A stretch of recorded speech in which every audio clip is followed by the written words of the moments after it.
আজকে নানান কাজের মধ্যে আমরা ব্যস্ততায় আছি, চাকরি বাকরি সংসার নিয়ে ব্যস্ততার মধ্যে পড়ে আছি। আল্লাহ রাব্বুল আলামিন কিন্তু এই জন্য আমাদেরকে পাঠায় নাই, আল্লাহ তাআলা উদ্দেশ্য করে পাঠাইছে। আল্লাহ বলেন, ওয়া খালাকতুল জিন্না ওয়াল ইনসা ইল্লা লিয়াবুদুন। ও পৃথিবীর মানুষ, জেনে রাখো, তোমাকে এমনি এমনি সৃষ্টি করা হয় নাই।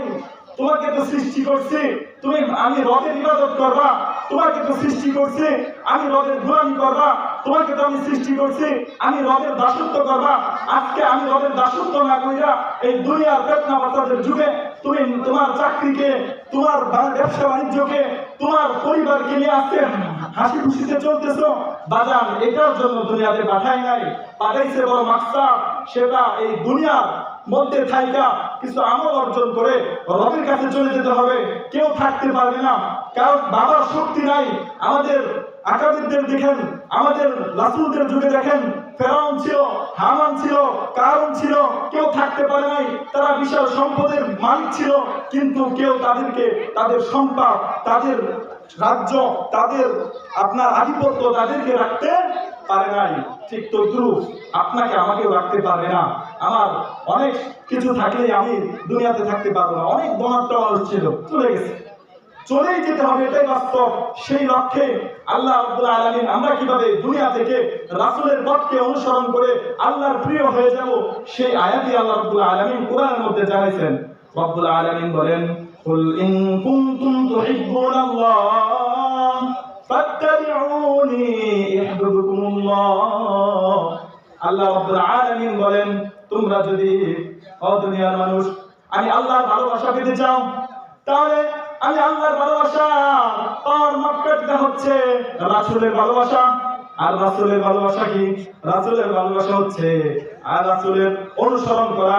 আর রাসূলের অনুসরণ তো তখনই করা হবে যখন আপনি তার প্রতিটা সুন্নাত, রাসূল যেভাবে লেনদেন করতো, রাসূল যেভাবে সমাজে চলতো, পরিবারের মধ্যে চলতো, রাসূল যেইভাবে দুনিয়ার মানুষের সাথে ব্যবহার করতো, আল্লাহ রাসূল কিভাবে নামাজ পড়তো, আল্লাহ রাসূল কিভাবে চলতো, মানুষকে দেখলে কেমন সম্মান করতো, ছোট বাচ্চাদেরকে দেখলেও দূর থেকে ডাইকা অমুক অমুক আসো আসো আমার কাছে আসো সালাম দিত, মুআনাকা করতো, কুলে তুলে দিত।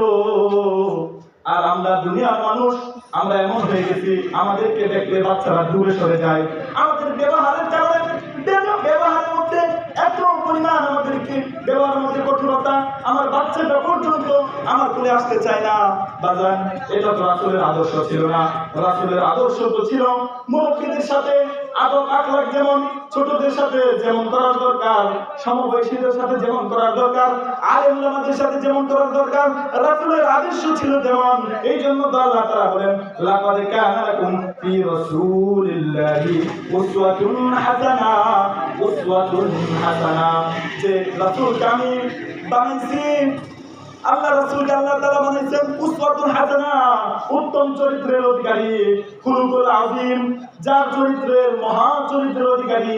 কেমন নবী পাইছি, কেমন নবী পাইছি, যেই নবীর সুপারিশ ছাড়া কোন নবী, কোন ওলি আউলিয়া, কোন মুসলমান কেউ জান্নাতে যাইতে পারবে না। কেমন নবী পাইছি বাজান, একবার চিন্তা করে দেখেন। এমন পাওয়ারফুল নবী পাইছি, যেই পাওয়ারফুল নবী সমস্ত পৃথিবীর সমস্ত নবীদের, সমস্ত ফেরেশতাদের ইমামতি করছে মেরাজে। আল্লাহ নবীর সব যখন আল্লাহ রাব্বুল আলামিন এইভাবে মেরাজে ডেকে নিলেন, নবীকে যখন দেখলেন যে তার নবী মুহাম্মাদুর আরবি রাসূলুল্লাহ সাল্লাল্লাহু আলাইহি সাল্লাম আছেন, নবী ভাবতেছে এত ফেরেশতার মাঝে, এত উলামায়ে কেরাম, এত নবীদের মাঝে কাকে জানি আল্লাহ তাআলা নামাজের জন্য ইমামতি করার জন্য বলে। কারণ ইব্রাহিম খলিলুল্লাহ, ইব্রাহিম আল্লাহর বন্ধু, খলিল বলা হয় বন্ধুকে। মুহাম্মদ রাসূলুল্লাহ ভাবতে লাগলেন, আল্লাহর এত বড় বন্ধু থইয়া আমি মুহাম্মদ কি ইমামতি করতে পারবো না। মুহাম্মদ রাসূলুল্লাহ সাল্লাল্লাহু আলাইহি সাল্লাম চিন্তিত হয়ে গেলেন, আরে এত বড় জামাতের ইমামতি করলে না জানি কত মজা লাগতো। আল্লাহ রাব্বুল আলামিন মনের খবর জানেন কিনা? আল্লাহ রাব্বুল আলামিন বলেন, ইন্নাল্লাহা আলিমুম বিযাতিস সুদূর।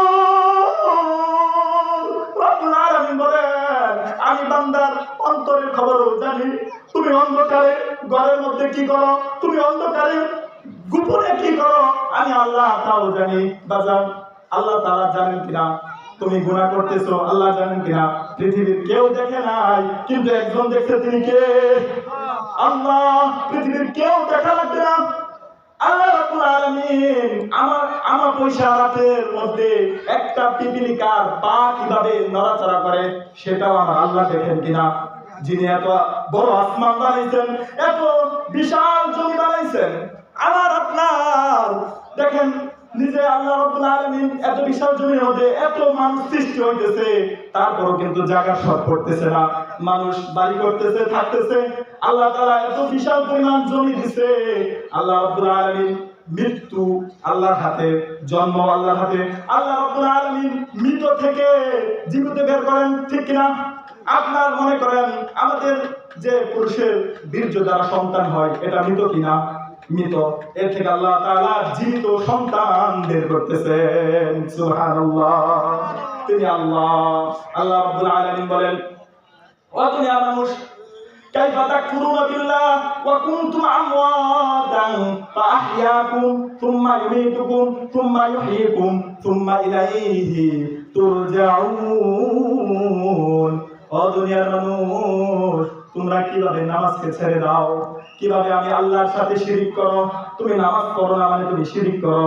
কেন কেন কেন কেন শিরিক করো? যে আল্লাহ বলছে, বান্দা আমি তোমাকে বানাইছি, তোমার কিন্তু আমার ইবাদত করা লাগবে।